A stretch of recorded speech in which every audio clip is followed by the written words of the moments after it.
welcome to this episode of Water Wednesday, and I don't really have much to talk about this week, so we are going to be doing a more Q&A style one. I am really enjoying these Portulaca right now, and the daylilies are just starting to open. But I got a question about Masdevallia because you guys know I love my pleurothalids, and this is how I keep most of them. They live in this aquarium with just a little bit of water at the bottom to hold in that humidity, and they sit on top of upside-down pots or in pots without drainage holes, whatever keeps the water from touching the pot that the plant is potted in. And the most important thing to remember during summer is keep these plants out of direct sunlight, especially if they are intermediate to cool growers. The big leafy one in the middle is intermediate to warm, so it can handle a bit more sun, and there's even some Masdevallia I have outside. But the cooler grower that it is, then the less summer sun you will want to give, because the sun will only warm up the leaves and burn them. Masdevallia also do not like to be wet during this hot summer months. Their roots can't absorb water as well when it is warm out, so water them heavily when it is cold instead of warm, which is weird. I know most orchids will not want that. And when I posted my video about Longwood Gardens, I got this question about the Dracula orchid that I posted in it, because I also have the same type. And the way Longwood grows and blooms them is having these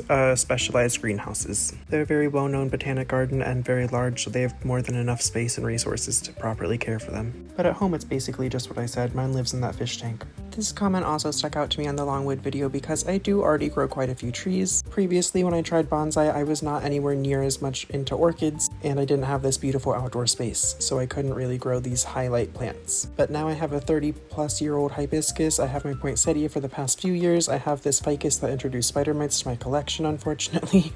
And I have this golem jade that's been with me probably for 5-ish years now, I want to say.